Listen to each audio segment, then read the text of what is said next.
Siap hadir. Alhamdulillah, wah ini Mas Mur, apa kabar? Alhamdulillah sudah hadir luar biasa ini. Semoga Allah melindungi Mas Mur dan keluarganya, juga teman-teman yang sempat hadir pada malam ini ya. Amin. Eh, kita niat sama-sama Amin. teman-teman ya. Kita niat sama-sama bahwa malam ini kita sedang tolabul ilmu dan mudah-mudahan Allah yang sangat sayang kepada kita semua menjadi pahala yang akan menjadi kita nanti kelak ditemui dan diperoleh. Amin. Ya Rabbi. Eh, Teman-teman semua, malam ini kita akan bertemu dengan seorang narasumber hebat nih ya. Dia penulis produktif ya, dan sangat luar biasa. Sudah hadirkah ya? Eh, Agus sudah hadir di grup? Hadir, siap Kang. Alhamdulillah. Kalau begitu rekan-rekan, seperti biasa kita akan didahului dengan lagu Indonesia Raya. Insya Allah Agus akan menyampaikan. Selanjutnya nanti ada prolog sedikit tadi Kang Chen ya, sebelum nanti Neng Sri nanti akan memberikan materinya. Ini menarik nih, materinya menarik banget ya, karena memang pada malam ini kita akan berbincang bagaimana sih menjadi guru yang inovatif. Wah, ini mantap sekali nih ya, ilmu yang kita sama-sama serap nanti oleh dari beliau ya, sehingga diharapkan nanti setelah menyimak berbagai informasi hari ini, diharapkan teman-teman bisa mengaplikasikannya begitu. Agus, silahkan dimulai saja. Kita akan sama-sama menyimak terlebih dahulu lagu Indonesia Raya, lagu kebanggaan kita semua. Dipersilakan, Pak.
Ya, terima kasih Agus atas kehadirannya malam ini.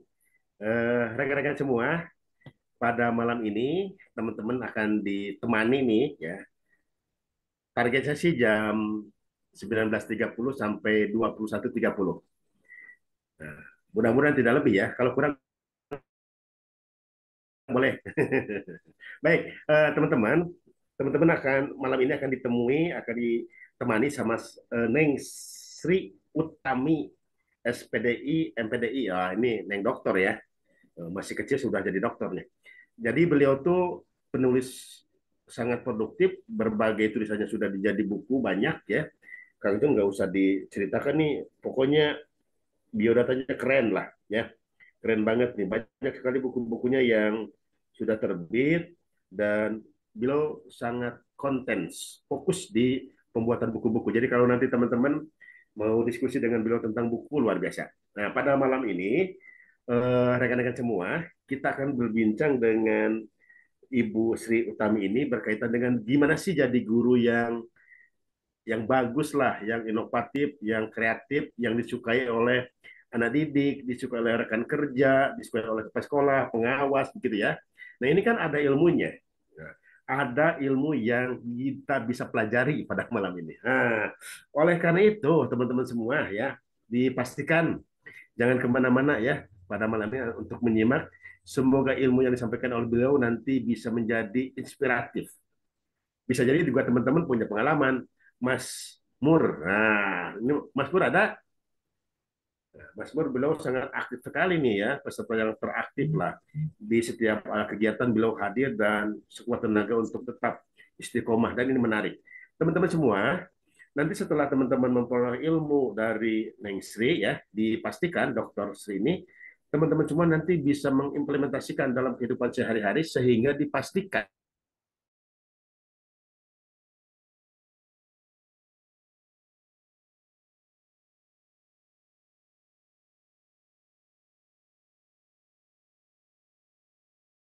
dengan begitu nanti punya tambahan ilmu pengetahuan. Nanti setelah itu kita sharing ya, Kang Chan nyimak lah, Kang Chan nyimak di belakang. Ya, Neng Dokter silakan nanti sepuasnya untuk memaparkan kondisi bagaimana sih triknya agar kita menjadi guru yang hebat gitu ya, guru yang mantap lah pokoknya.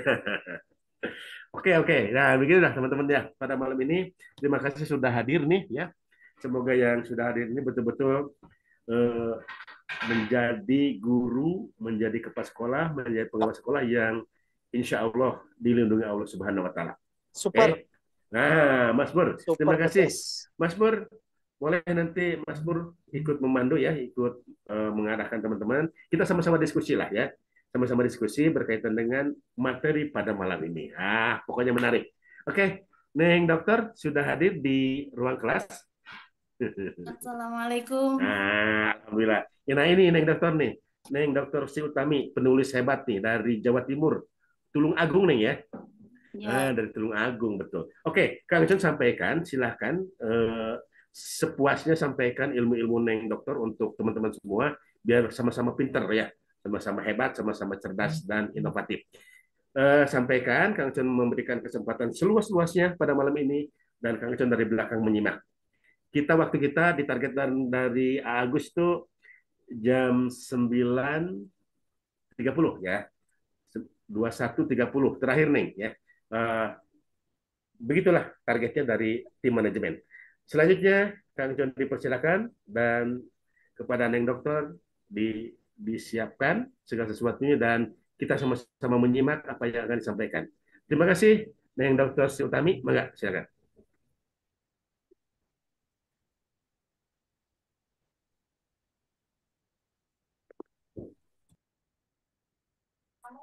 Assalamualaikum warahmatullahi wabarakatuh. Waalaikumsalam warahmatullahi Waalaikumsalam wabarakatuh. warahmatullahi Neng, wabarakatuh. selamat malam Neng Dokter. Selamat malam semuanya. Malam juga. Malam, Bu. Selamat malam, Bu. Sebelumnya saya ingin berpantun dulu ya. Gubernur Cakep, datang mencari aspirasi. cakep. Masyarakat kecil inginkan solusi yang tepat. Izinkanlah saya memulai presentasi. Semoga nanti membawa manfaat. Amin. Amin ya robbal alamin. Makasih Bu Sri Utami. Ya, sebelumnya Assalamualaikum warahmatullahi wabarakatuh. Waalaikumsalam warahmatullahi wabarakatuh. Bismillahirrahmanirrahim. Alhamdulillahirabbil alamin. Wa bihi nasta'in ala umuri dunya waddin wa ala alihi wa sahbihi ajmain. Rabbi shrah li sadri wa yassir li amri wahlul 'uqdatam min lisani yafqahu qawli amma ba'du.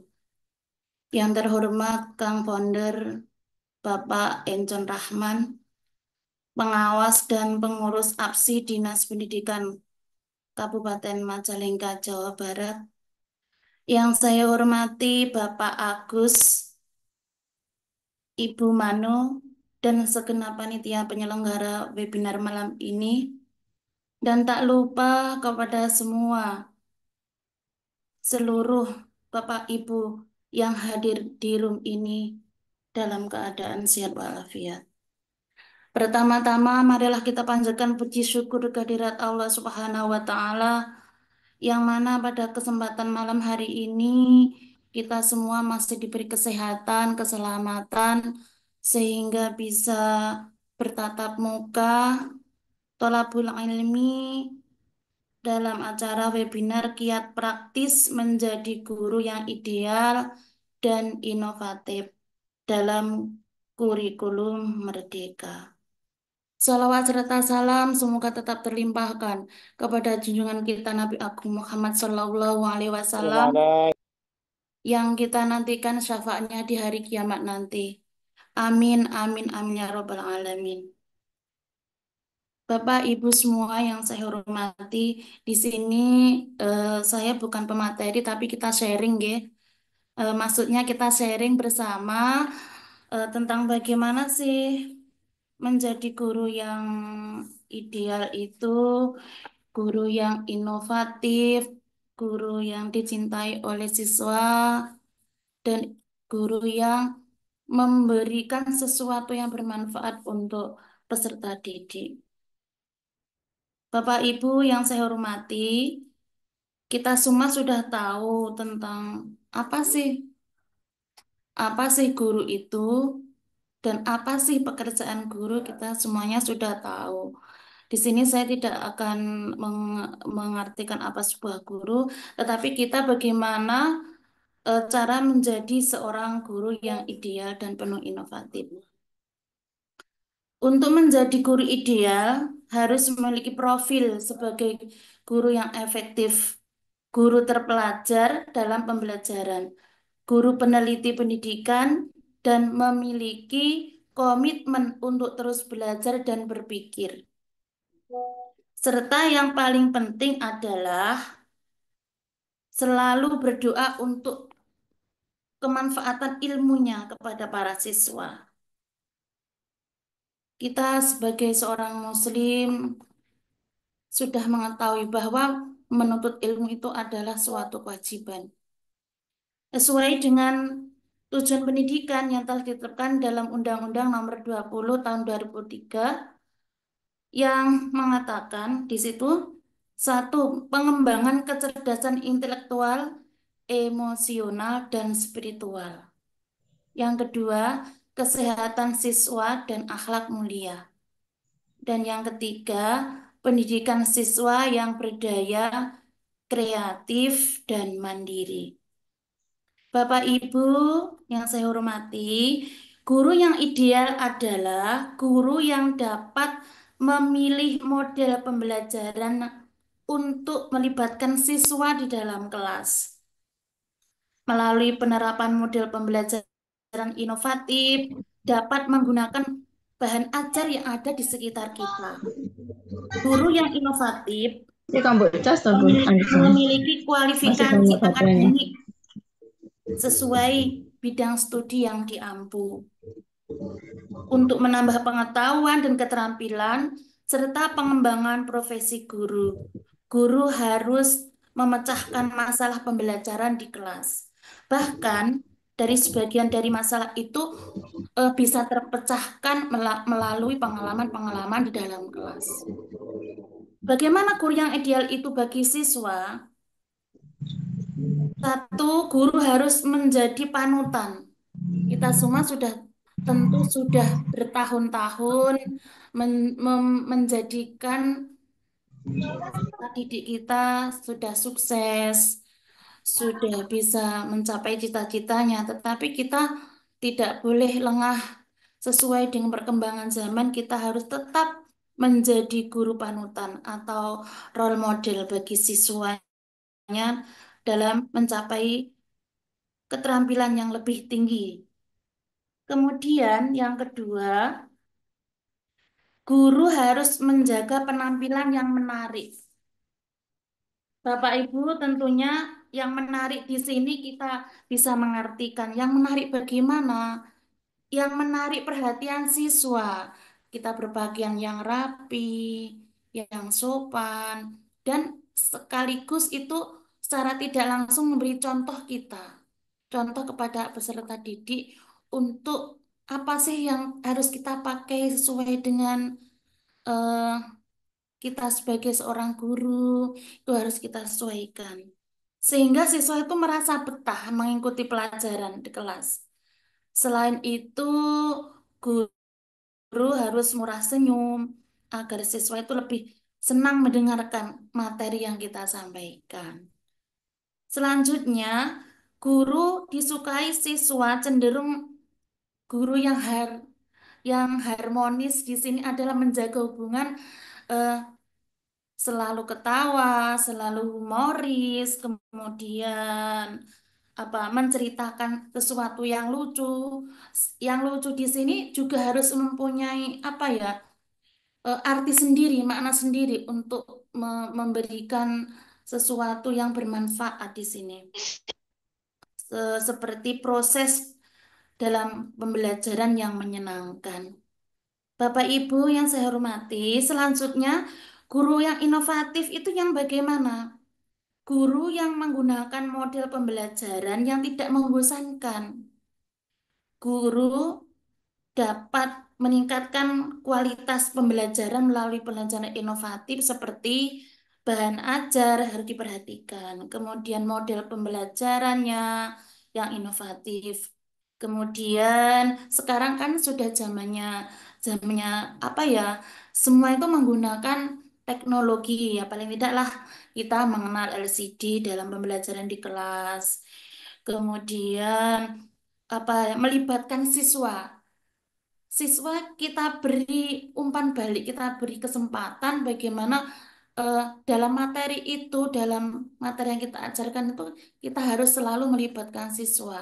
Karena apa? Penemuan-penemuan di dalam kelas itu yang akan menjadikan kita lebih inovatif.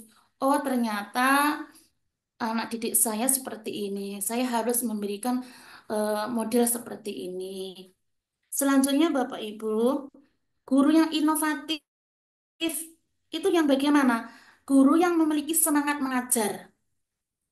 Jika kita melakukan pekerjaan apapun dengan semangat, dengan sesuatu yang ada dalam diri kita, insya Allah semua itu akan berhasil dengan sendirinya karena Allah selalu menyertai kita. Kemudian, citra guru yang ideal atau yang disukai oleh siswa itu selalu mengajak tanpa mencemooh, tanpa istilahnya yang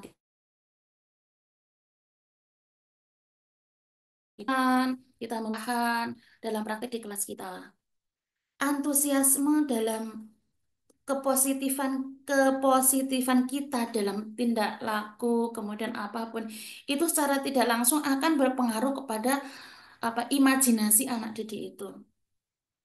Bapak Ibu, selanjutnya guru inovatif itu yang bagaimana?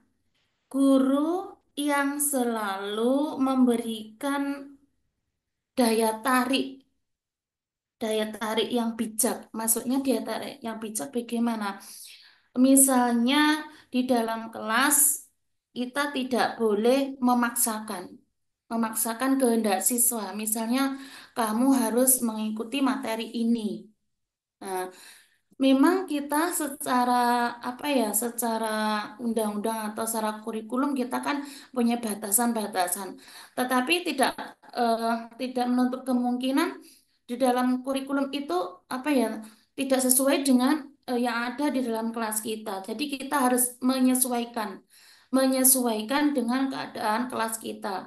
Jadi kita tidak boleh memaksakan itu karena sekarang itu merdeka merdeka belajar istilahnya itu ya kita memberikan keleluasaan kepada siswa. Intinya kita tidak memaksa apa yang mereka lakukan. Di dalam itu kita harus mengetahui seorang guru itu harus mempunyai nilai-nilai. Nilai-nilai dalam apa di sini kan kita sebagai guru tidak menutup kemungkinan eh, kemampuan yang dari knowledge-nya, skill-nya, attitude-nya itu harus kita kuasai. Bapak Ibu, selanjutnya bagaimana sih menjadi guru yang diidolakan atau menjadi guru yang disenangi siswa? Kadang-kadang kan kalau kita di kelas, ya kalau kita di kelas itu guru yang diidolakan itu selalu dinanti kedatangannya. Jadi kalau gurunya itu nggak masuk satu hari aja, Bu kemana? Bagaimana keadaannya? Kan seperti itu. Jadi mereka itu sangat merindukan kita gitu. Kalau kita itu eh, apa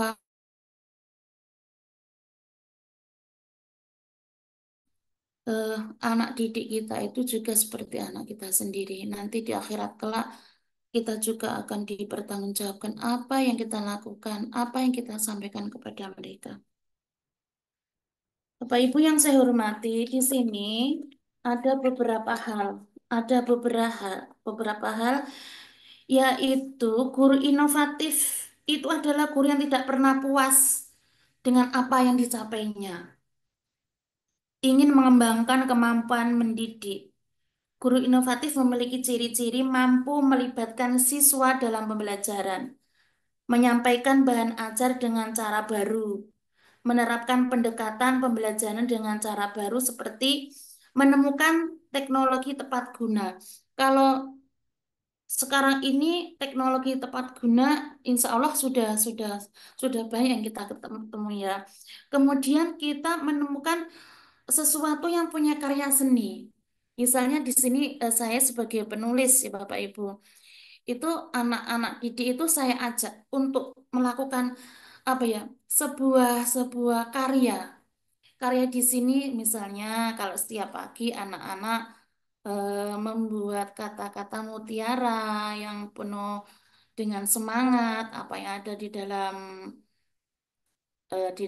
apa ya sesuatu yang eh, menggunakan menggunakan kata-kata bijak untuk sekian dari awal dari pembelajaran awal hingga akhir itu harus harus kita memberikan sesuatu yang bermanfaat. Kemudian selalu menguasai materi pelajaran yang kita sampaikan. Kita ketahui Bapak Ibu, seorang guru itu harus menyediakan perangkat pembelajaran. Ya. Perangkat pembelajaran di sini terutama untuk materi saat ini apa, kemudian model yang akan disampaikan seperti apa, itu harus harus kita persiapkan. Kemudian meningkatkan kreativitas. Kreativitas kita sebagai seorang guru itu harus kita tingkatkan, mengupdate kita. Bagaimana sih agar menjadi guru yang inovatif itu bagaimana? Jadi kita tidak ketinggalan dengan keadaan saat ini. Bapak Ibu, untuk selanjutnya sebagai guru inovatif atau yang disebut sebagai guru yang diidam-idamkan itu harus harus bisa memberikan contoh yang mendalam untuk teman sejawat kita. Misalnya kita tidak apa ya istilahnya tidak bosan-bosan untuk memberi motivasi kepada teman-teman kita. Istilahnya sharing lah ya sharing tidak mengguri tapi kita belajar bersama. Yaitu satu menguasai materi pelajaran secara mendalam. Kemudian yang kedua mempunyai wawasan yang luas. Mempunyai wawasan yang luas, kemudian komunikatif. Jadi kita itu sesama teman, kita harus memberikan apa ya suatu ilmu sharing lah. Eh, Jika ada teman yang tidak bisa, maka kita bantu. Kemudian kita tidak boleh merasa lebih atau bagaimana gitu. Kita hindari hal itu. Kemudian menghubungkan teori dan praktek. Kalau kita melakukan apa ya model pembelajaran apapun itu harus harus kita praktekkan di kelas ya harus kita praktekkan di kelas agar apa yang kita sampaikan itu ada manfaatnya. Kemudian yang selanjutnya mempunyai variasi pendekatan. Variasi pendekatan di sini, pendekatan pada siswa, juga pendekatan kepada sesama teman atau teman sejawat. Istilahnya eh, pendekatan di sini, proses dalam belajar seorang guru harus memberikan pendekatan pengajaran situasi yang menyenangkan. Yang menyenangkan di sini yaitu yang penuh variatif, kemudian tidak monoton, dan selalu segar. Selalu segar di sini ada mempunyai eh, apa ya, kelihatan memberikan selalu inspirasi untuk siswa juga untuk teman sejawat. Yang selanjutnya tidak memalingkan mata pelajaran. Bapak Ibu, untuk materi pelajaran itu biasanya guru itu kan sudah menguasai materi apa yang diampu itu biasanya sudah menguasai. Tapi tidak ada salahnya sih kalau kita sharing kepada teman, oh misalnya materi ini saya belum bisa gitu, nggak ada salahnya kita untuk sharing. Kemudian kita harus saling membantu lah. Maksudnya dalam konteks di sini membantu untuk memberikan solusi yang terbaik dalam pembelajaran di kelas kita, khususnya di satuan pendidikan kita. Kemudian tidak memaksa dan menekan.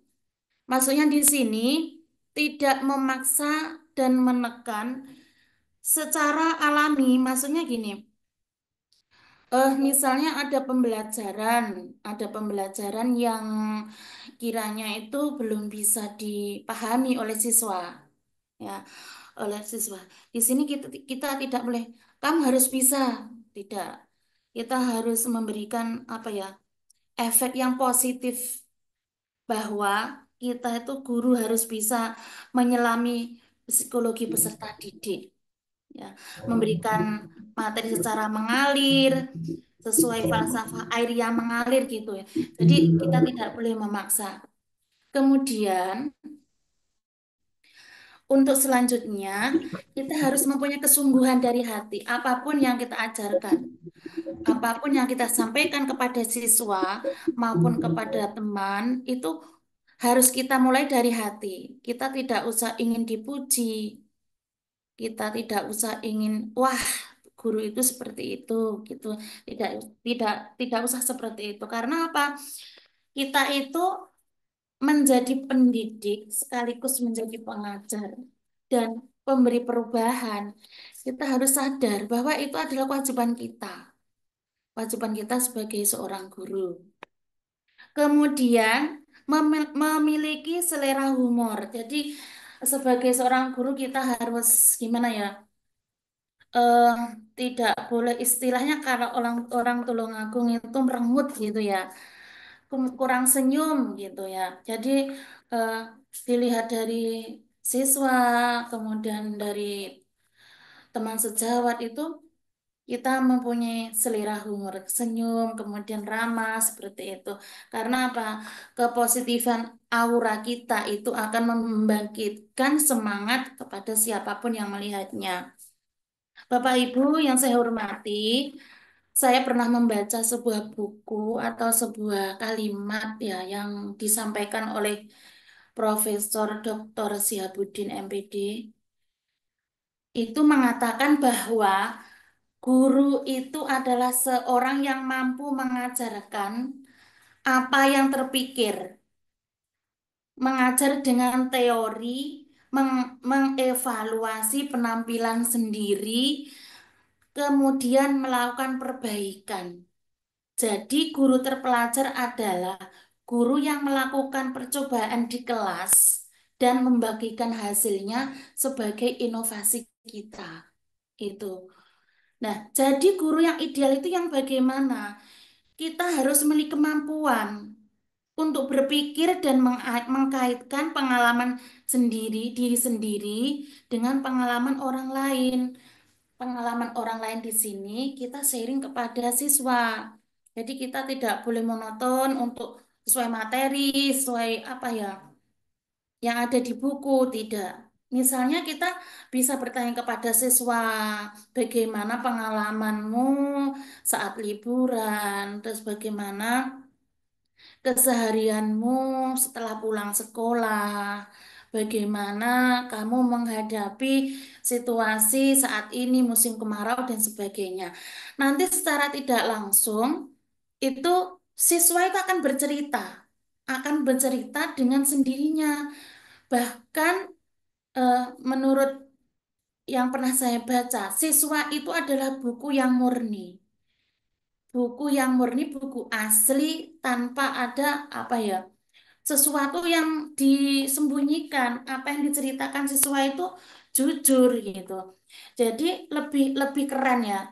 Lebih keren dari buku yang kita buat gitu. Jadi misalnya kita sebagai seorang guru jangan bosan-bosannya tanya, "Nak, kamu hari ini kegiatanmu di pagi hari sebelum sekolah apa? Terus kemudian kamu kenapa kok kelihatannya tidak bersemangat dan sebagainya." Jadi kita harus melakukan pendekatan seperti anak kita sendiri gitu ya. Karena apapun yang kita lakukan nanti akan dipertanggungjawabkan gitu ya. Nah, guru yang berinovatif itu tidak akan diam, selalu ingin tahu perubahan yang ada saat ini. Jadi misalnya Bapak Ibu kan sekarang namanya apa internet kan sudah banyak ya, maksudnya model pembelajaran apapun kan sudah ada di situ. Kita tinggal mengambil, mengaplikasikan sesuai keadaan di kelas kita. Jadi istilahnya kita terus mengadakan inovatif itu tidak meninggalkan sesuatu yang ada di dalam kelas kita.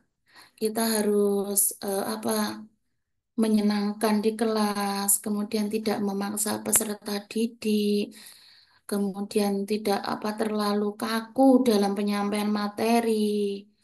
Itu harus kita lakukan terus-menerus. Walaupun kita sekarang itu guru itu bukan suatu apa ya?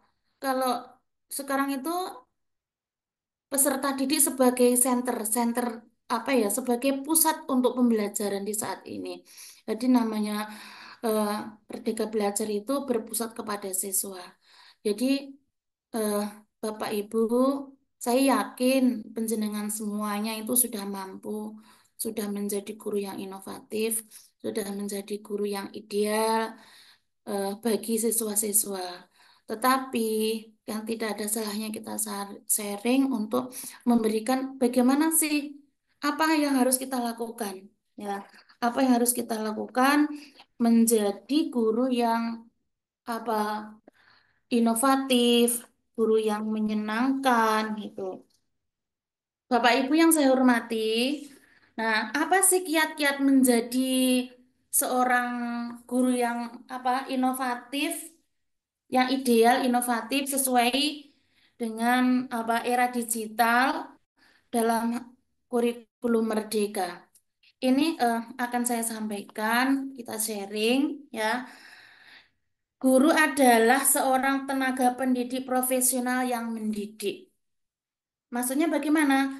Mengajarkan sesuatu ilmu, membimbing, melatih, memberikan penilaian, serta melakukan evaluasi kepada peserta didik.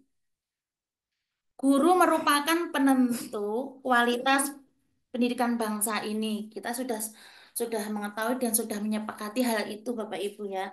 Guru tidak hanya mengajarkan pendidikan formal, tetapi guru juga menjadikan sosok yang diteladani, sosok yang diidam-idamkan atau yang dicontoh, uswatun hasanah, teladan yang baik untuk murid-muridnya. Maka kita harus bisa memahami peran guru itu sebegitu pentingnya proses menciptakan generasi penerus yang berkualitas, baik secara intelektual maupun akhlaknya. Lalu apa saja sih yang menjadikan guru kreatif di era digital ini? Satu, memahami karakter peserta didik. Tadi sudah saya sampaikan, kita tidak boleh memaksa apapun peserta didik itu kan homogen, apa bermacam-macam karakter. Kita harus bisa menyelami satu persatu di dalam kelas itu. Pendidikan karakter di sini sangat penting Bapak Ibu. Kalau dilihat dari zaman sekarang ini, banyak siswa masih SD atau belum sampai SMP. Ya, kita bisa sangat prihatin lah kalau saat ini, pendidikan karakter saat ini. Karena apa? Di era digital ini sangat tergantung pada yang namanya internet, kemudian HP, dan sebagainya. Tantangan ke depan bagi kita semua sebagai guru, kemudian sebagai apa? Seorang pendidik harus bisa apa ya memberikan apa filter kepada mereka. Ya, peserta didik itu sangat tergantung kepada apa pengawasan kita sebagai seorang pendidik, pengawasan kita sebagai orang tua itu harus kita lakukan terus-menerus, baik itu secara langsung maupun tidak langsung. Bahkan kalau kita menitipkan putra-putri kita ke sebuah lembaga, itu kita harus harus apa ya, selalu memantau dari jarak jauh atau kita apa ya, mengadakan eh, apa pendekatan kepada guru agar apa istilahnya bisa bisa memberikan apa ya sesuatu yang terbaik untuk anak-anak didik kita. Kemudian memanfaatkan sumber daya digital saat ini. Bapak Ibu, saya percaya penjenengan semuanya sudah apa ya sudah mampu mengaplikasikan komputer, kemudian hal-hal apa alat-alat digital lainnya untuk model pembelajaran. Insya Allah, saya yakin Bapak Ibu semua sudah melakukan hal itu. Karena apa? Model pembelajaran digital dikembangkan untuk mengatasi kesenjangan pendidikan dan peningkatan mutu pendidikan saat ini. Kalau kita berbicara tentang mutu pendidikan, memang saat ini mutu pendidikan kita lah lebih apa ya? Memang lebih maju sih, tapi eh, dari karakter-karakter anak didik kita itu kita harus berpikir lebih jauh. Bagaimana sih? Bagaimana cara untuk menciptakan apa ya karakter anak didik kita itu lebih baik gitu. Kemudian guru harus bisa apa mengaplikasikan mengaplikasikan alat digital saat ini. Jangan sampai ketinggalan. Jangan sampai tertinggal dari siswa-siswa kita. Misalnya kalau ada siswa, semoga tidak ada ya, ada siswa yang bawa HP, kemudian kok kita nggak bisa apa istilahnya membuka atau bagaimana atau istilahnya itu nggak ngerti masalah itu. Jangan sampai hal itu terjadi. Kita harus pandai-pandai, kita harus bisa berinovasi, kita harus apa ya, tidak ketinggalan informasi digital saat ini. Karena apa? 1 menit saja, bahkan 1 detik saja perubahan di dunia ini sangat-sangat luar biasa. Jadi Bapak Ibu, kita sebagai seorang guru dan sebagai orang tua, kita harus berhati-hati harus lebih memilah dan memilih apa yang anak lakukan, apa yang anak yang kerjakan, itu kita harus mengetahui semuanya. Jadi istilahnya bolehlah kita tidak mengekang, tapi kita harus memantau sebagaimana apa yang diwajibkan dalam agama Islam, dalam agama apapun, bahwa anak adalah kewajiban kita untuk mendidik, mengarahkan ke lebih baik. Selanjutnya, Bapak Ibu, meningkatkan kemampuan intrapersonal. Intrapersonal skill di sini memang sangat penting dimiliki oleh seorang guru, yaitu dengan keterampilan, kemudian kemampuan meningkatkan pendekatan pendekatan dalam pembelajaran, model pembelajaran secara konstruktif, menggunakan sistem pembelajaran di kelas yang kekinian saat ini. Kita mengetahui bahwa Bapak Ibu, pada revolusi apa ya yang sekarang itu, yang digencar-gencarkan saat itu revolusi 4.0 itu ya, eh, guru itu tidak tidak lagi berfungsi, kalau menurut ini tidak berfungsi sebagai sentra tetapi sebagai teacher centric, atau mengubah mengubah merubah menjadi pusat pembelajaran pada siswa. Jadi apapun yang siswa lakukan kita harus memberikan pemantauan, kita sharing, kemudian memberikan suatu eh, apa pemahaman lah bahwa di dalam pembelajaran, di dalam kita berinteraksi sesama teman di kelas itu juga merupakan sesuatu yang bisa memberikan apa otak anak didik kita itu menjadi tidak tidak terganggu dengan adanya teknologi saat ini. Tetap memberi kesempatan kepada teman-temannya untuk mengutarakan pendapat dan lain sebagainya. Itu harus kita memberikan seperti intrapersonal lah gitu ya. Kemudian membuat media pembelajaran yang menarik. Bapak Ibu, saat ini kan banyak model pembelajaran yang bisa menarik perhatian siswa. Kalau dulu kan, kalau dulu pembelajarannya, model pembelajarannya ceramah gitu ya, demonstrasi gitu. Tapi sekarang itu sudah banyak pembelajaran-pembelajaran, terutama dalam kurikulum Merdeka. Mungkin Bapak Ibu sudah tahu ini ya. Nah, kemudian memiliki kemampuan kreativitas dan inovatif yang tinggi.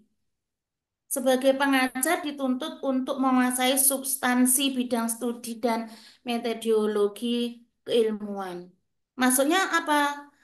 Di sini kita harus mengetahui perangkat pembelajaran.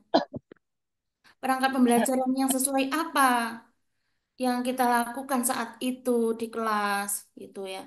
Jadi kalau dulu ya Bapak Ibu, kalau dulu itu kan RPP gitu ya, RPP itu harus tebal gini, gini ya. Nah sekarang itu kan tidak seperti itu gitu. Kita harus sharing kepada siswa, kemudian kita samakan dengan apa yang ada di kurikulum gitu. Jadi kita itu punya kreativitas, tidak monoton dengan hasil apa yang ada di buku, yang ada di silabus itu enggak. Apa, kita itu harus kreativitas. Misalnya kita memberikan seperti pohon ilmu gitu. Kita berikan misalnya kalau kalau dalam pendidikan agama Islam misalnya PAI lah itu rukun Islam dibuat seperti pohon ilmu. Kemudian ada eh, banyaklah kreativitas kita ya, agar itu memunculkan imajinasi siswa. Oh ternyata materi yang diajarkan bu guru itu inginnya seperti ini gitu. Jadi siswa itu secara tidak langsung, oh jadi seperti ini ilmu apa materi yang disampaikan bu guru itu seperti ini gitu. Jadi kita harus punya kreativitas Bapak Ibu, tidak melulu lihat buku, kemudian seperti dulu-dulu enggak. Hal ini kalau di kurikulum Merdeka, kalau bisa kita ya harus bisa lah kita tinggalkan seperti itu. Jadi kita punya kreativitas dan inovasi. Inovasi, misalnya anak-anak eh, misalnya tentang pembelajaran apa gitu, ada LCD kan kalau di sekolah-sekolah itu ya, kita putarkan film-film itu yang sesuai dengan materi. Secara tidak langsung anak-anak didik itu apa ya?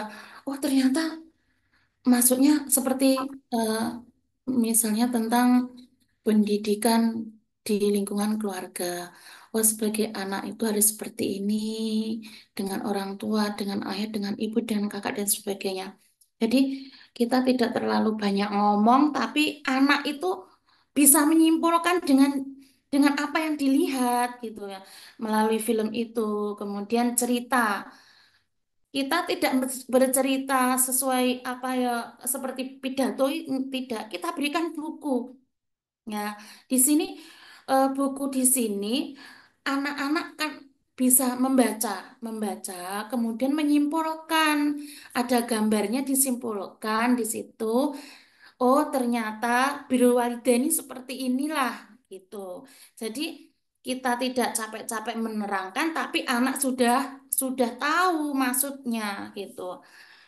Itu namanya kreativitas dan inovatif yang tinggi.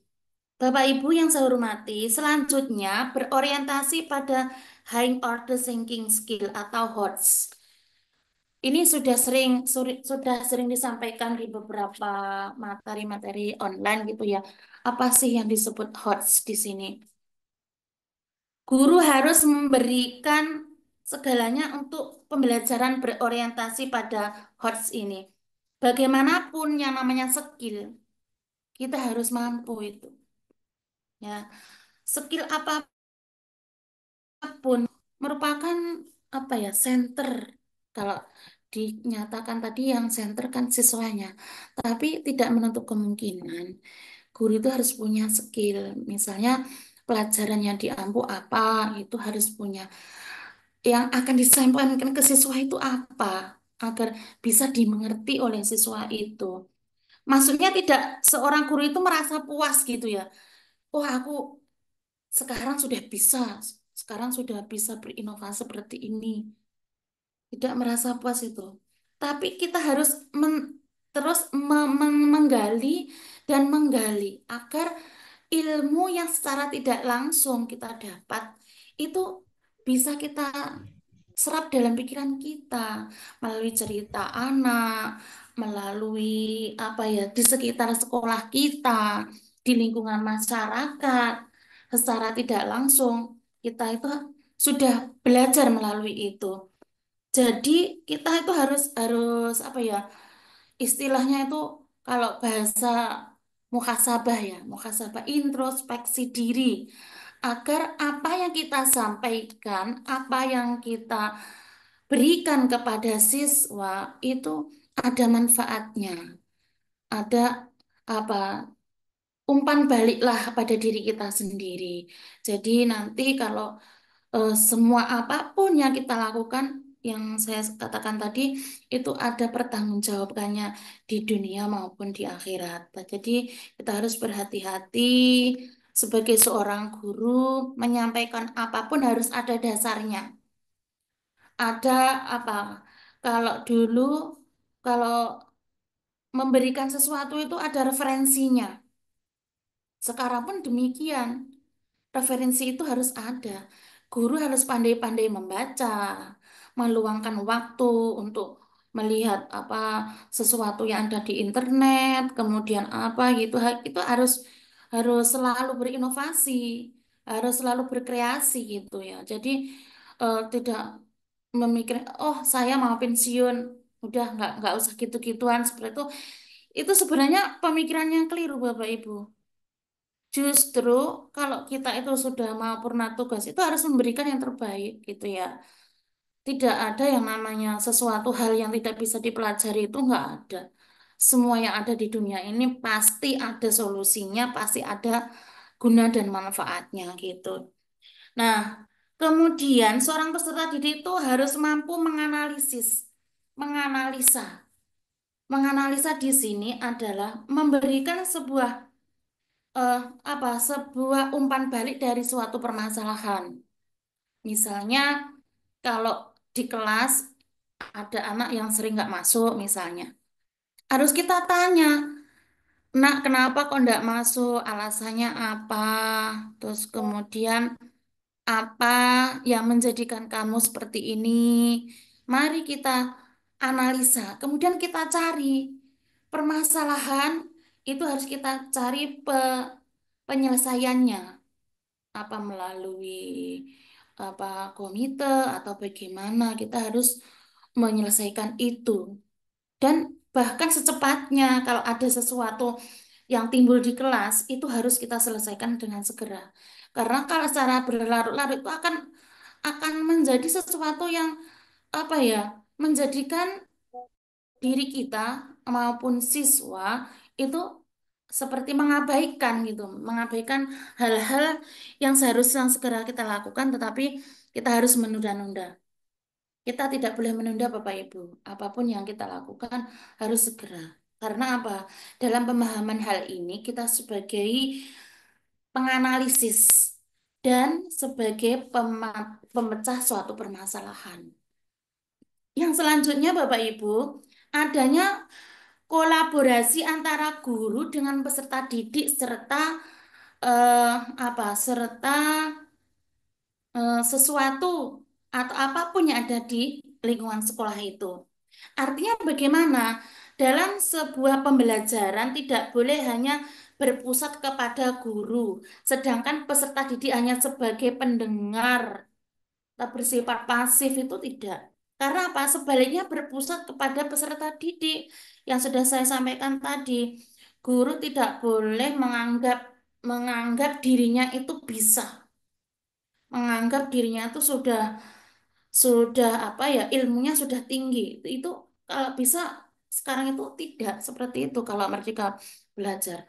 Kita harus menggali di sini eh, apapun yang dilakukan siswa di kelas itu kita harus apa merespon, kemudian memberikan hal apa sesuatu yang bisa bermanfaat untuk peserta didik. Bapak Ibu yang saya hormati, guru harus menjadi seorang fasilitator. Dalam hal ini, memberikan fasilitas dalam pembelajaran.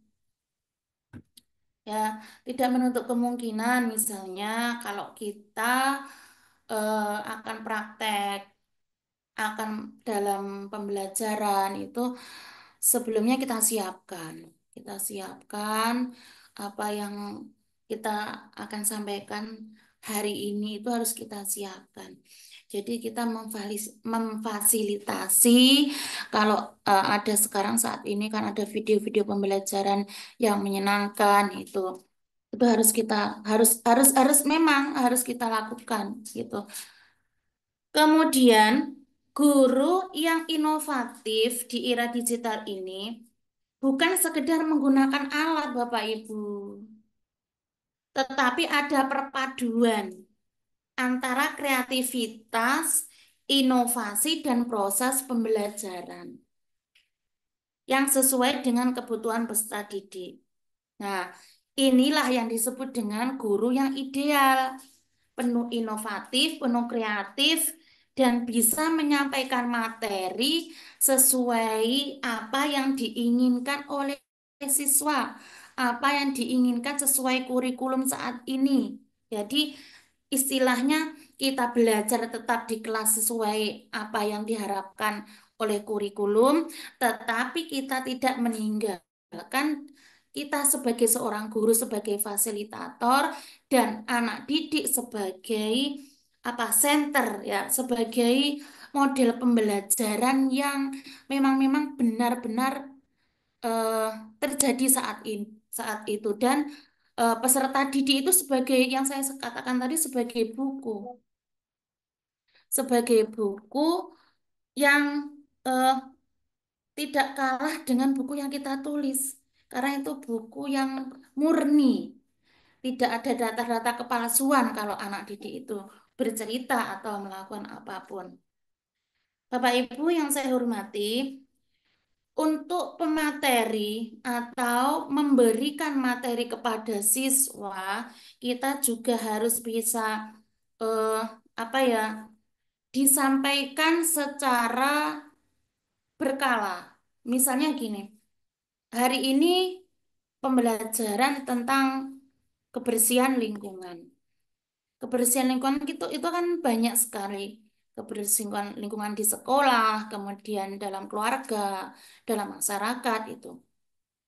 Jadi menyampaikannya jangan Jangan langsung apa materi-materi itu secara keseluruhan.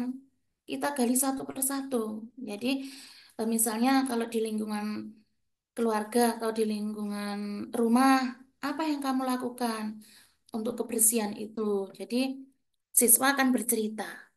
Kemudian kita memfasilitasi cerita itu.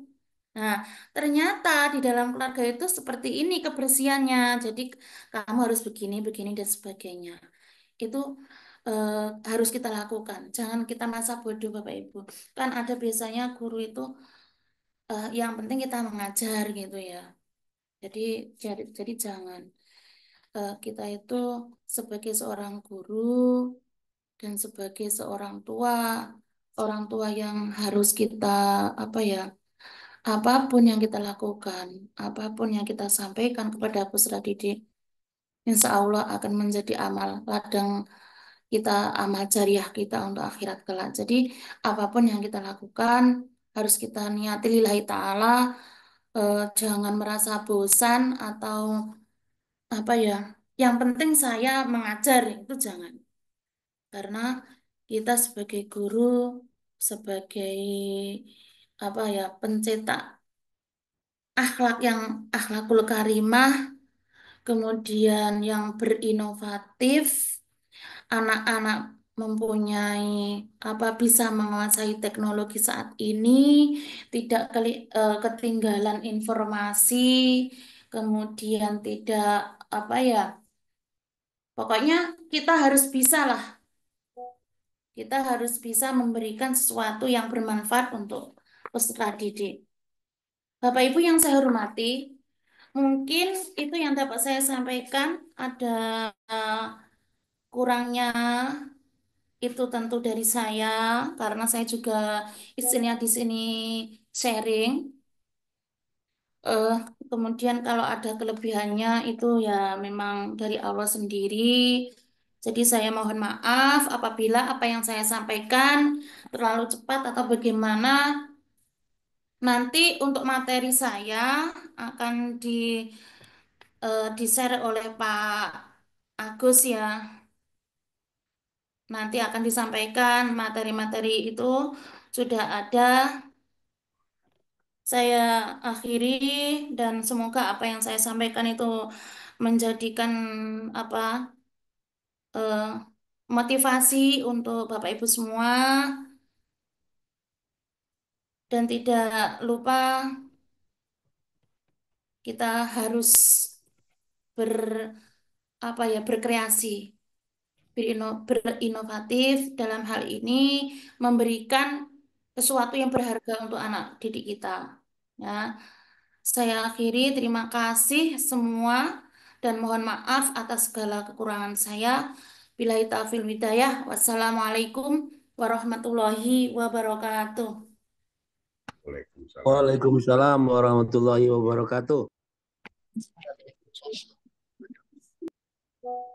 Baik, terima kasih Neng Dokter Sri Utami. Teman-teman, silakan yang mau menyampaikan apresiasinya dipersilakan.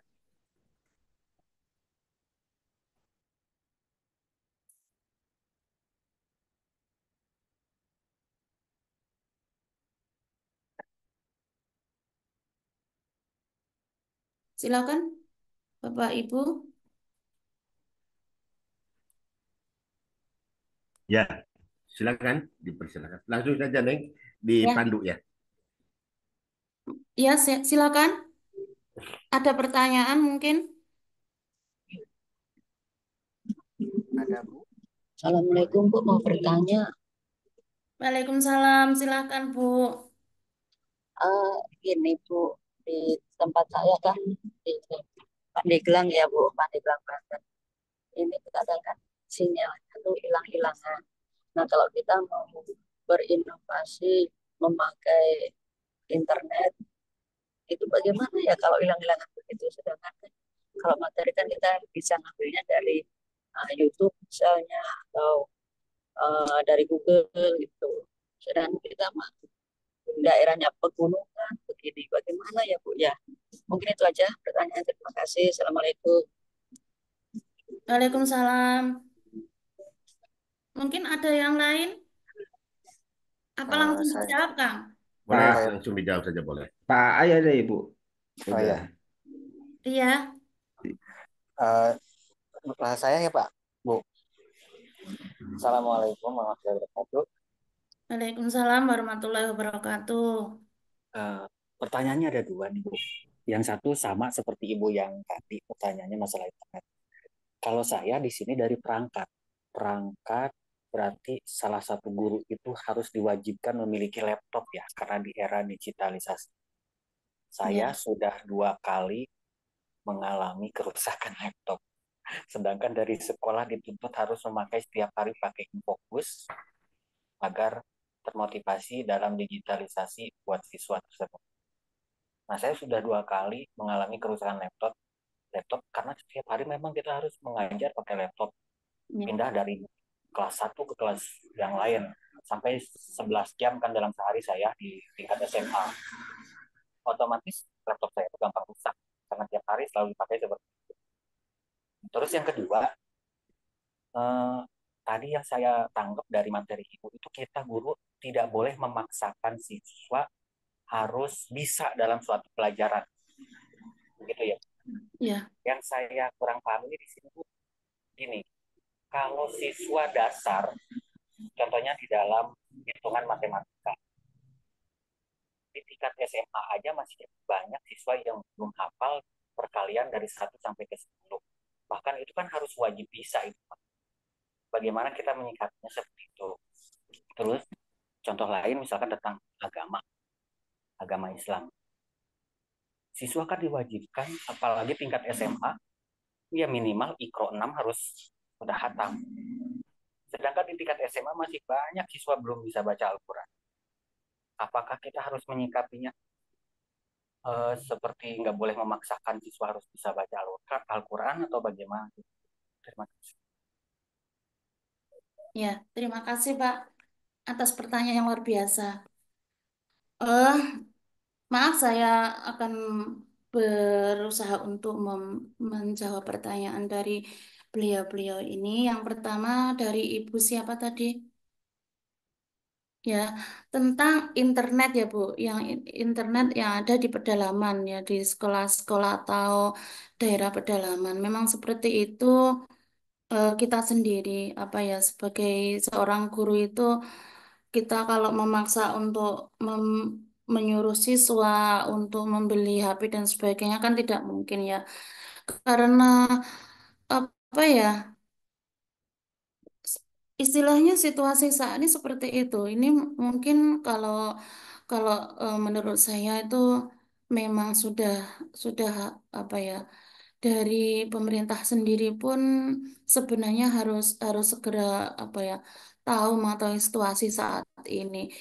Kalau mengenai internet di pegunungan itu memang seperti itu, Bu. Bukan hanya di daerah satu saja tidak, tapi dimanapun seperti itu. Harusnya ada kebijakan lah gitu ya.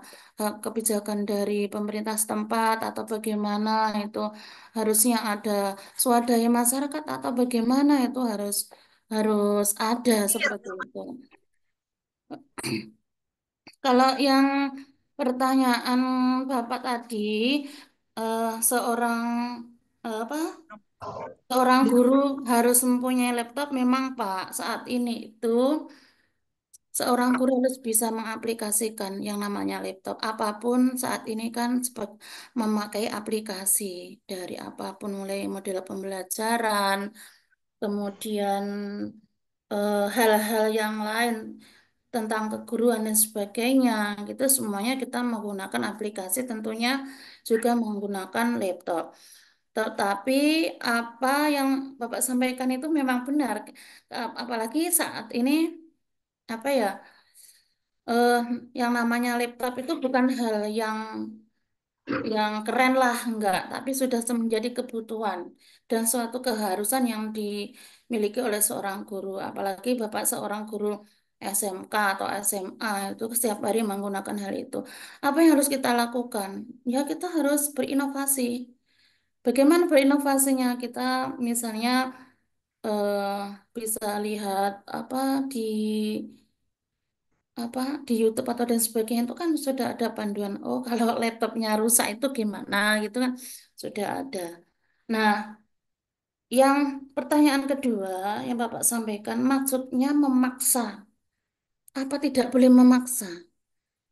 Yang dimaksudkan memaksa yang saya sampaikan tadi adalah memaksa hal apa yang tidak sesuai dengan apa yang dimiliki oleh apa kriteria seorang guru. Misalnya gini, kalau yang Bapak sampaikan seorang anak harus bisa matematika, itu memang harus bisa. Memaksanya harus kita paksa. Memaksa di sini begini.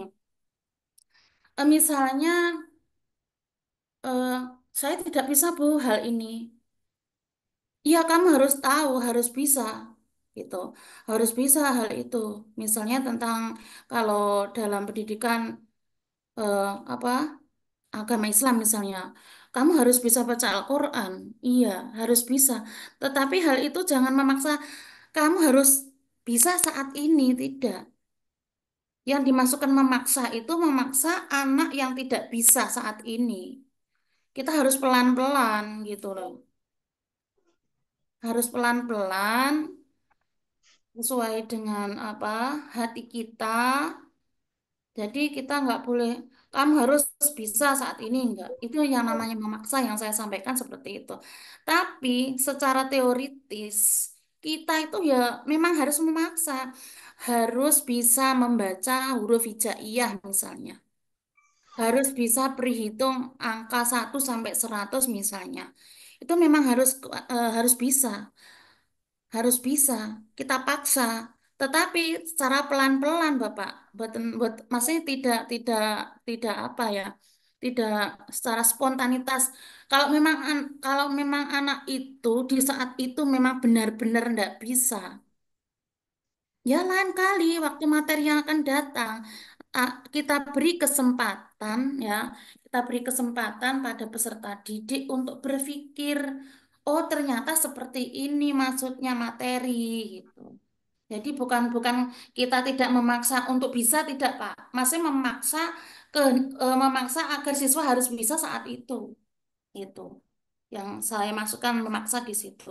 Kalau memaksa harus bisa memang tugas guru harus bisa karena apa kita sebagai apa ya harus bisa menghasilkan produksi yang unggul gitu memang harus bisa kali lagi yang saya masukkan di sini memaksa bukan apa ya memaksa untuk anak bisa saat itu juga karena apa kemampuan daya pikir anak terutama anak SD itu nggak bisa dipaksakan kamu harus bisa saat ini nggak bisa mungkin itu Pak yang dapat saya sampaikan. Kang Encon mungkin ada tambahan, silahkan.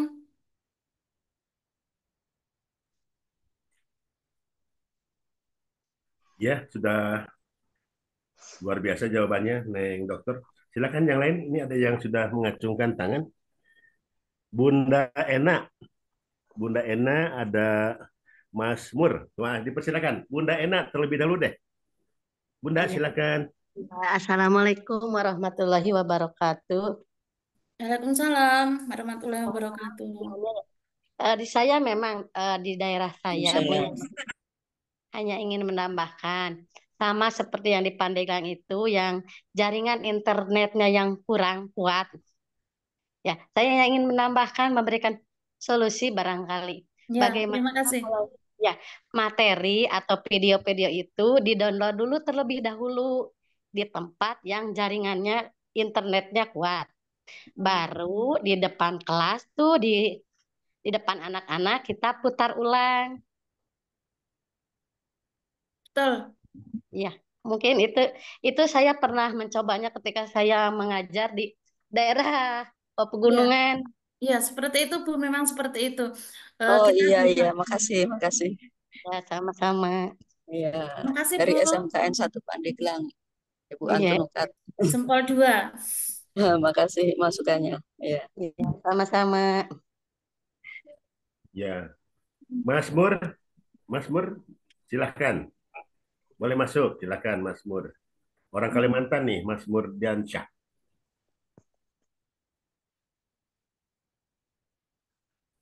Wah, kemana ya? Silakan yang lain, teman-teman, Assalamualaikum silakan yang lain.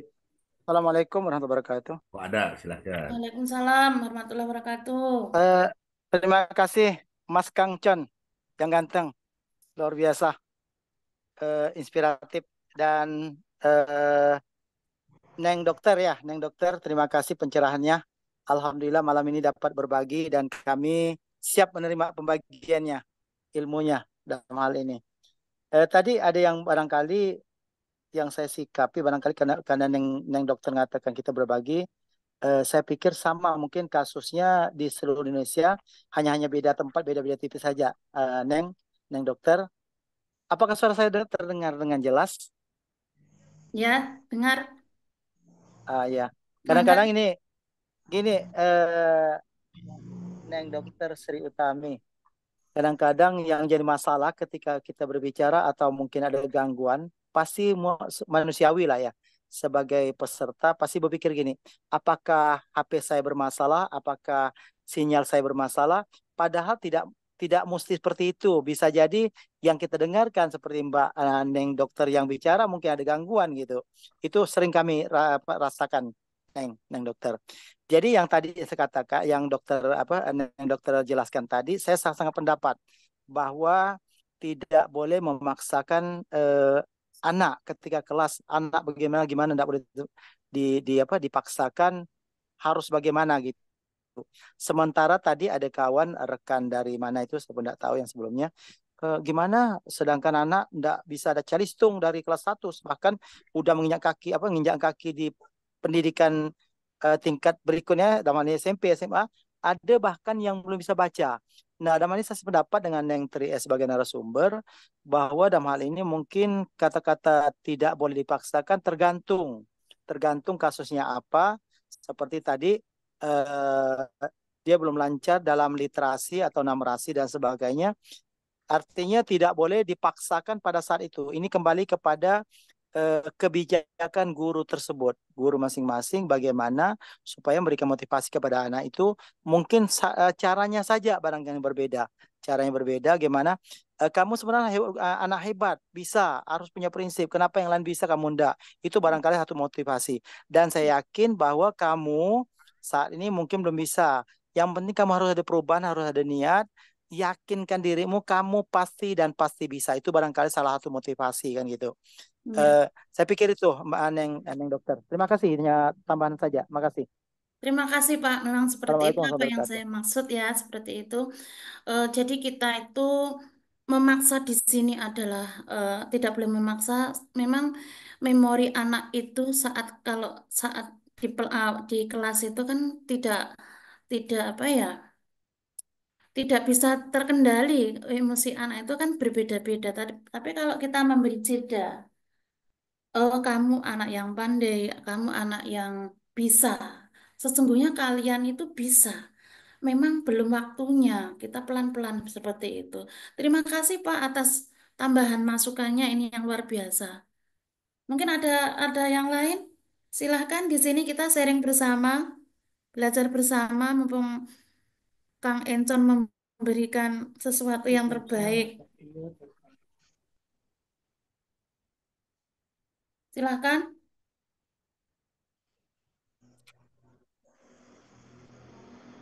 Ibu Sri boleh nambah, Ibu Sri? Saya tadi mau nanya, Iya, mohon izin.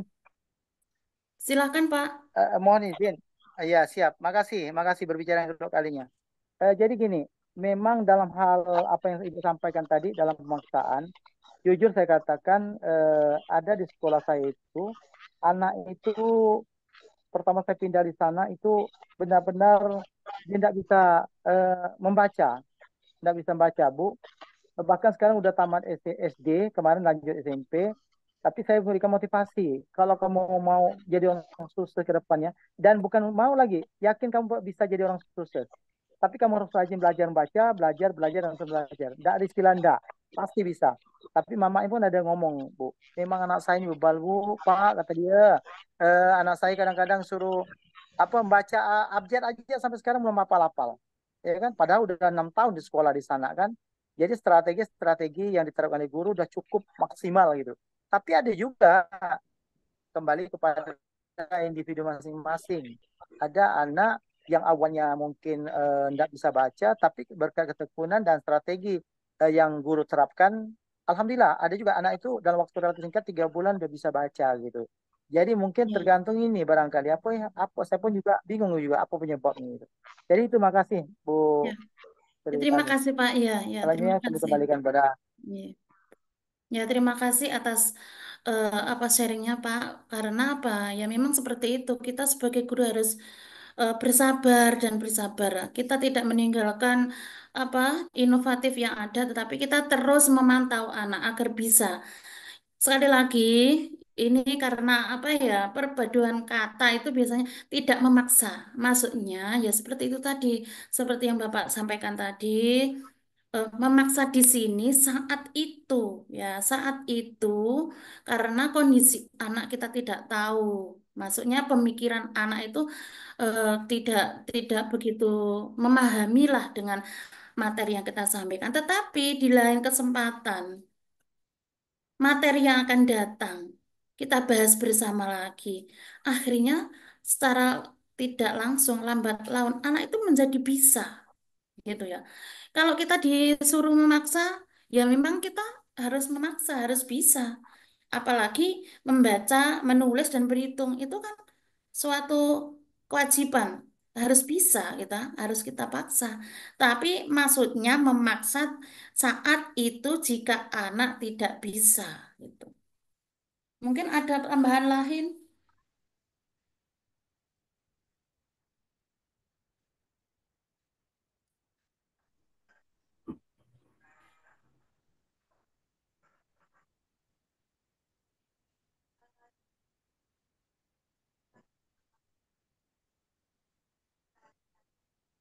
Silahkan, Bapak Ibu.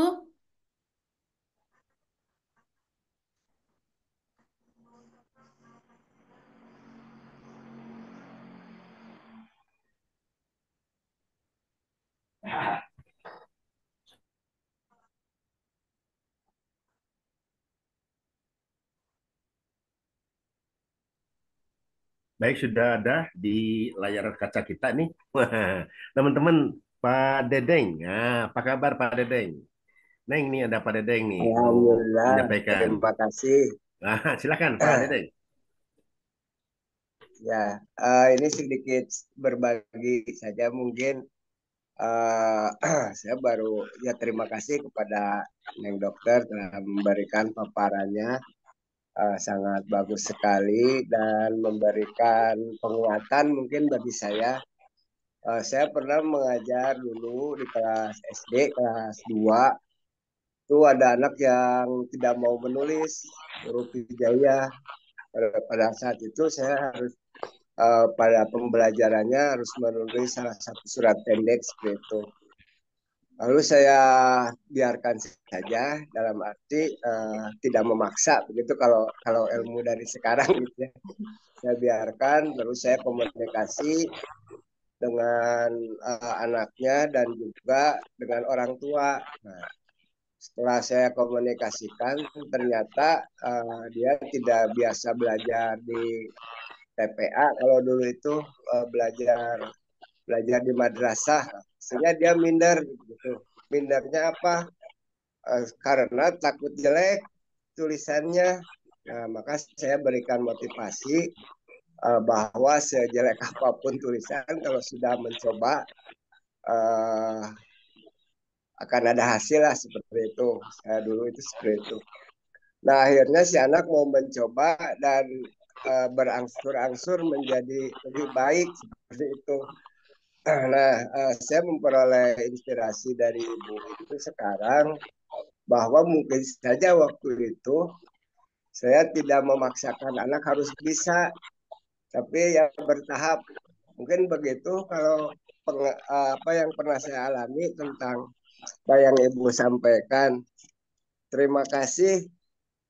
Dan yang kedua ini mah ada pertanyaan mengenai kalau saya tadi perhatikan itu banyak tentang teknis pembelajaran seperti itu eh, kepada anak. Nah, untuk yang saya pernah rasakan inovatif dari seorang guru itu membuat sekolah menjadi senang seperti itu, sehingga jam pelajaran pun berjalan dengan mulus dan anak-anak mengikuti semua. Nah, setelah saya pelajari, ternyata katanya itu dihubungkan dengan minat, bakat, dan kemampuan anak seperti itu, Bu. Nah, saya lebih jauh bertanya, ternyata yang menjadikan seperti itu, seperti uh, hal itu karena ada intuisi katanya seperti itu, intuisi guru. Nah, pada akhirnya apa, berakhir di sana. Ini bagaimana, Bu? Mungkin adalah keluar dari jalur pembahasan atau bagaimana? Karena yang saya ingin pahami lebih jauh itu tentang inovasi guru terhadap anak aja seperti itu dalam pembelajaran. Terima kasih. Assalamualaikum warahmatullahi wabarakatuh. Waalaikumsalam warahmatullahi wabarakatuh. Terima kasih atas pertanyaan dan masukan atau tambahan sharingnya. Tadi yang Bapak sampaikan memang benar. Untuk sebagai guru itu memang harus punya trik ya, harus punya cara, harus punya kiat-kiat agar peserta didik itu berhasil dan mampu mengaplikasikan ilmu dalam kehidupan sehari-hari. Memang betul dan itu harus kita lakukan. Seperti yang Bapak sampaikan, dari hal kecil seperti menulis huruf hijaiyah gitu ya. Anaknya masih malu karena tulisannya jelek dan sebagainya. Kita pun harus bisa memberi motivasi kepada peserta didik yang seperti itu. Jadi maksudnya kita tidak terlalu mengekang, tidak memaksa, tetapi kita apa ya, bahasa Inggrisnya itu eh, apa but slow, apa itu yang pokoknya kita itu harus bisa walaupun secara diam-diam atau bagaimana memantau melalui wali murid atau orang tuanya harus kita pantau setiap saat. Terus kemudian yang Bapak tanyakan mengenai apa tadi ya, inovasi, inovasi sebagai guru. Nah, memang seorang siswa itu ya namanya siswa itu homogen di dalam kelas. Bermacam-macam corak, bermacam-macam pemikiran, latar belakang siswa dan sebagainya. Kita sebagai guru ya gimana ya Pak? Ya, gimana kita, bagaimanapun keadaannya kita harus memberi apa inovasi lah. Inovasi itu tidak harus yang wah, yang tidak harus yang apa ya keren, yang harus apa seperti saat ini tidak. Inovasi di sini adalah perubahan, Pak. Perubahan dari yang tidak bisa menjadi bisa, dari yang ada menjadi ada. Lah, dari tidak ada yang menjadi ada itu tidak harus memakai alat yang istilahnya alat yang canggih, alat yang mahal. Itu tidak, Pak. Tidak seperti itu. Eh, saya setuju apa yang Bapak sampaikan. Sekecil apapun inovasi itu mesti ada. Misalnya di dalam kelas, Pak, kalau kita mengajar tentang rukun iman misalnya. Misalnya kalau kita mengajar tentang rukun iman kan tidak eh, kita akan harus menjelaskan satu iman kepada Allah ini seperti ini dan sebagainya. Itu dalam rukun iman saja itu kalau kita lakukan secara terus-menerus itu jadi beberapa hari atau beberapa pertemuan. Nah, inovasi kita apa dalam materi itu? Ya, kita memberi contoh. Misalnya, kalau sekarang itu iman kepada Allah anak-anak, misalnya seperti itu. Nah, melihat saat ini di film-film, di YouTube, di internet, iman kepada Allah itu saat ini seperti apa ya gersang lah. Nah, kita beri inovatif. Inovatifnya bagaimana? untuk mempertebal iman kita kepada Allah, mari cah anak-anak setiap hari, setiap selesai sholat, kamu baca surat Al-Quran walaupun hanya beberapa ayat, itu mempertebal keimanan kita. Itu sudah inovasi, Pak. Sudah ada perubahan itu namanya. Mengajak. Bukan inovasi langsung hal-hal yang teknologi tidak. Inovasi di sini seperti itu mengadakan perubahan secara tidak langsung, membentuk karakter anak, membentuk apa akhlak anak itu. Jadi yang namanya inovasi seperti itu. Nah, selain eh, dibiasakan membaca surat, kemudian kita kalau pergi sekolah kemanapun harus kita berdoa, jangan lupa berdoa dan sebagainya. Itu menambah kita keyakinan kita kepada Allah. Karena apapun yang kita lakukan, apapun yang terjadi pada kita itu semuanya itu eh, kehendak Allah. Diberi pengertian seperti itu. Itu namanya juga inovasi, Pak. Memang kalau inovasi saat ini dalam apa ya koridor besar, inovasi itu harus menguasai internet dan sebagainya. Memang seperti itu, tapi kita mulai dari langkah kita di kelas kita.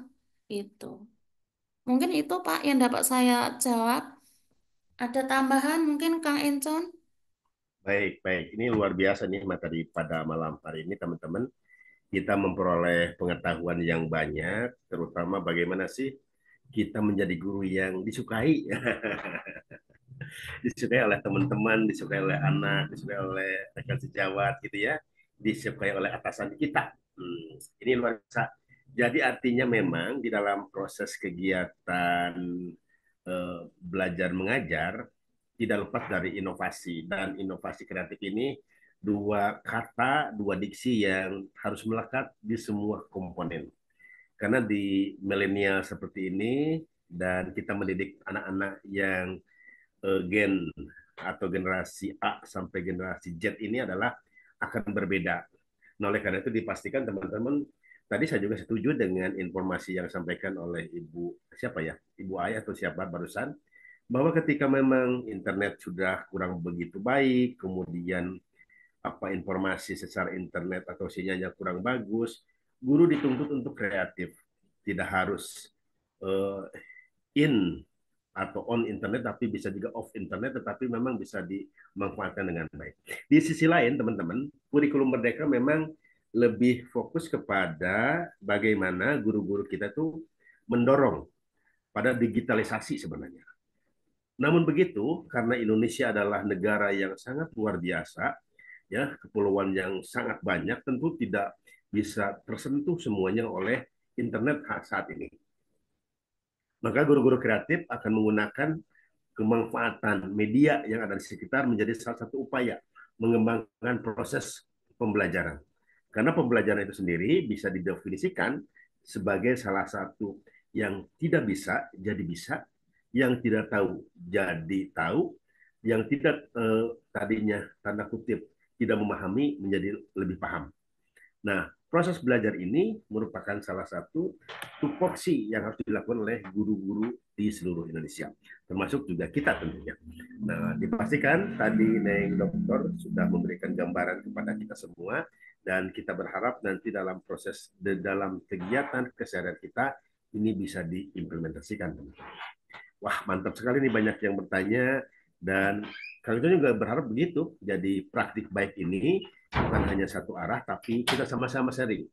Ya, ada beberapa teman-teman yang sudah menginformasikan, nambah apa namanya pengetahuan, inspiratif, dan ini juga sangat bagus sekali. Beberapa informasi-informasi yang bisa saling melengkapi. Ya, artinya memang di dalam kegiatan berbagi praktik baik di Kombal kita ini bukan sekedar satu arah, tetapi kami juga berharap semua komponen berdiskusi. Begitu. Baik, dipersilakan, masih ada teman-teman, waktunya masih masih ada sekitar 30 menit lagi. Kalau mau ada didiskusikan, dipersilakan. Ya, silakan yang dilanjutkan. Kalau memang misalnya sudah dianggap baik, sudah dianggap bisa dipahami, mau diakhiri, dipersilakan. Yang pasti target kita 9.30 selesai. Tapi kalau 9.30 belum selesai dan dianggap sudah paham, ya tidak ada lagi bahan diskusi, tidak jadi persoalan. Yang penting dalam kegiatan kita, kombel kita, bagaimana apa yang kita peroleh bisa diimplementasikan sekecil apapun, diamalkan sekecil apapun, karena amalan yang diamalkan, ilmu yang diamalkan akan menjadi pahala yang terus mengalir. Baik dari pembicaranya, baik dari pesertanya, baik dari menyimaknya, seperti itu. Demikian, Neng Dokter, dipersilakan kalau mau diskusi dilanjutkan, masih ada waktu. Teman-teman juga boleh, mungkin ada akan mengapresiasi dari gagasan-gagasan pada malam ini, karena nanti minggu depan kita akan diskusi bagaimana cara mendidik generasi milenial. Bagaimana guru melakukan proses belajar mengajar pada anak-anak yang 100 tahun lagi akan masih hidup. Nah, kita mungkin sudah wafat gitu ya, tapi bagaimana kita mengajar anak-anak kita yang 50 tahun lagi, 100 tahun lagi, 50 tahun, 60 tahun lagi begitu. Dan ini hari ini akan kita lakukan. Oleh karena itu di minggu depan insya Allah materi yang akan kita bahas berkaitan dengan pada minggu ini bagaimana cara mendidik generasi milenial atau generasi Z begitu ya. Baik begitu Neng Dokter, dipersilahkan dilanjutkan. Silakan Bapak Ibu mungkin ada pertanyaan atau memberi umpan balik atau masukan untuk kita semua karena di sini kita sharing ya, kita belajar bersama. Silahkan.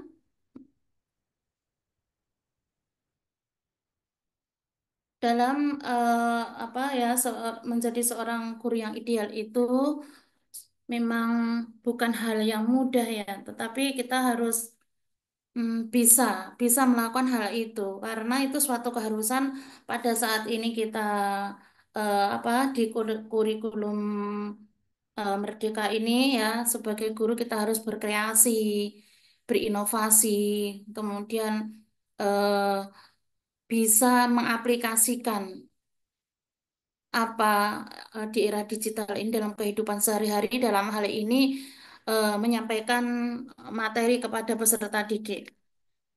Eh, saya yakin Bapak Ibu semua sudah bisa dan mampu untuk mengaplikasikan apa di era digital saat ini. Seperti kalau di sekolah-sekolah kan saat ini kan ada yang namanya apa LCD dan sebagainya. Jadi kita untuk pembelajaran yang inovatif itu sekarang kita tidak capek-capek untuk memberikan seperti ceramah dan sebagainya. Lihat di film atau seperti yang disampaikan Ibu yang dari tadi dari mana itu yang menceritakan kita mengambilnya dari YouTube, kemudian kita bawa ke kelas kita itu sudah menjadi sebuah video ya. Jadi tidak menutup kemungkinan apapun yang terjadi di daerah kita atau di sekolah kita, kita harus selalu berinovasi. Itu adalah langkah kita sebagai seorang guru. Itu. Jadi untuk 10 tahun yang akan datang, 20 tahun yang akan datang. Jadi apa yang kita sampaikan itu eh, apa menjadi hal yang apa sesuatu yang bermanfaat untuk anak gitu ya. Terutama bagi anak didik yang di sini ya, maaf, anak didik yang tertinggal. Maksudnya di sini pemikirannya yang kurang memadai atau bagaimana. Kalau kita secara apa ya, secara pelan, secara ikhlas untuk mendidiknya, untuk memberikan yang terbaik untuk dia. Insya Allah itu menjadi ladang amal jariah kita di akhirat kelak. Dan itu sampai kapanpun hal yang demikian itu diingat oleh anak. Dan akan selalu diingat, oh ternyata saya dulu nggak bisa ngaji tanpa ada fasilitas apapun di rumah.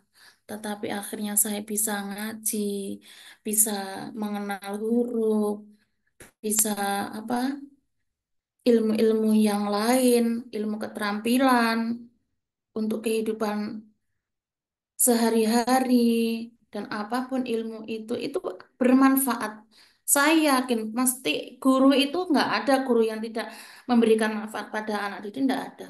Semua guru memberikan kemanfaatan untuk anak didik.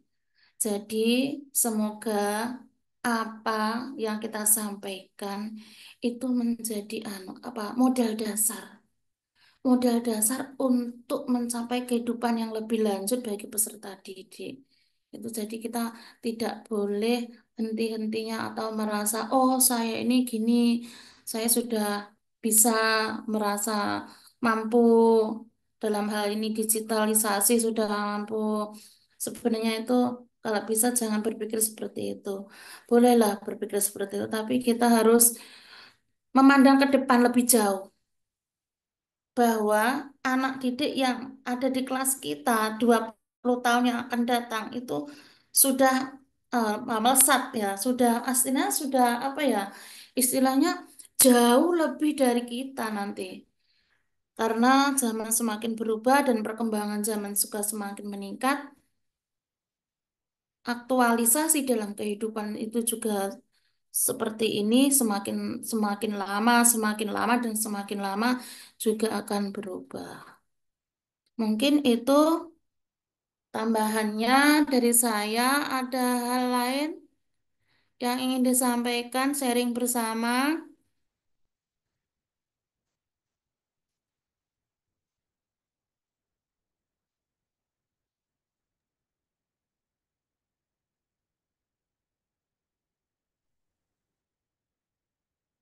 Untuk materinya nanti disampaikan di grup. Sudah saya berikan ke Pak Agus agar nanti bisa dipahami apa yang saya sampaikan.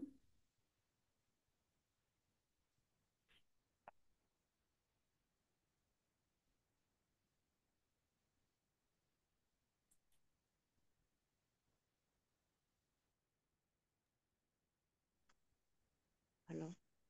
Halo, Oke, Assalamualaikum. Waalaikumsalam. Ya, dan menyimak tadi penyampaian Ibu, ini ada pengalaman di sekolah saya. Di sekolah saya itu, saya mengajar di kelas 7 di SMP ya Bu ya. Ya, Hampir itu 50% anak itu kurang bisa lah menulis. Nah, sehingga saya mengambil inisiatif begini. Setiap kali saya memberikan tugas, saya memaksa anak itu menulis. Dia harus menuliskan jawaban, namun saya tidak menuntut jawaban itu harus benar atau bagaimana benar.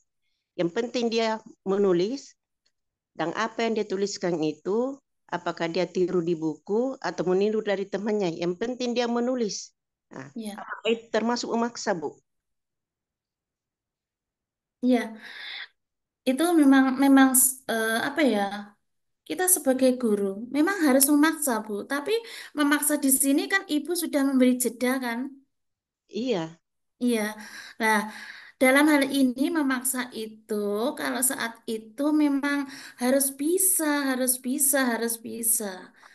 Tapi kalau sudah kita sebagai seorang guru sudah beri jeda, oh anak ini kok nggak bisa, besoknya ditanyakan lagi, kamu harus bisa, kemarin sudah nggak bisa, sekarang harus bisa. Itu memang tugas kita untuk itu. Yang dimasukkan memaksa di situ saat itu, Bu.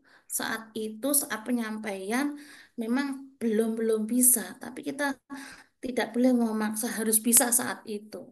Yang ibu lakukan sudah betul, Bu. Memang seperti itu halnya. Karena apa? Kalau anak itu memang sudah diberi jeda kok belum bisa, keharusan kita kan sebagai guru menanyakan, gimana kamu kok nggak bisa? Kemarin kan sudah diberi waktu di rumah kok nggak dikerjakan misalnya seperti itu. Kalau kamu mengerjakan takut salah ya nggak apa-apa. Nanti cara cara lambat laun kan ibu memberikan apa ya jawaban atau bagaimana atau lihat milik temannya itu kan itu ibu sudah memberikan inovasi maksudnya sudah memberi apa solusi ya solusi agar anak itu bisa udah Oh, keren Bu itu betul betul seperti itu oke. Makasih, Bu. ya Silahkan ada tambahan.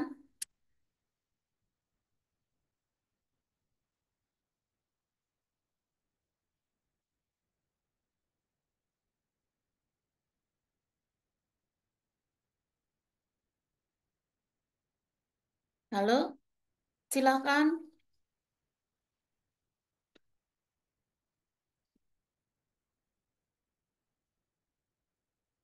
Oh iya, ini bukan keluar dari tema bukan, tetapi kita kan harus kreativitas ya Bapak Ibu. Kreativitas itu bisa juga melalui menulis. Anak-anak yang jenuh dengan pelajarannya, misalnya dalam bahasa Indonesia itu kan ada beberapa hal, misalnya disuruh bercerita gitu ya. Anak-anak disuruh menceritakan apa yang dilihat, apa sesuai dengan tema itu.